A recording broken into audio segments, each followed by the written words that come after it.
గంభీరు రిజర్వాయర్లో పడి విద్యార్థి మృతి.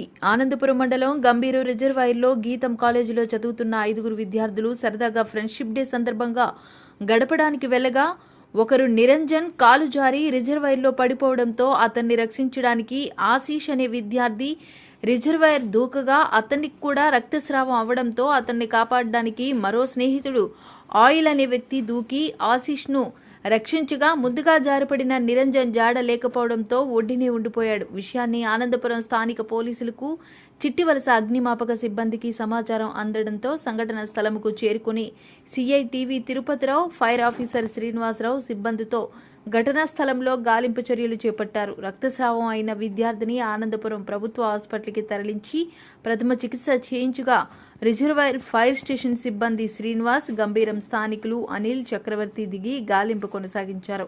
20 నిమిషాల వ్యవధిలో నిరంజన్ మృతదేహాన్ని బయటకు తీగా అప్పటికే ప్రాణాలు కోల్పోయారని, ఈ మేరకు పోస్టుమార్టం నిమిత్తం మృతదేహాన్ని భీమిలి స్టేషన్కు తీసుకువెళ్లారని వివరించారు.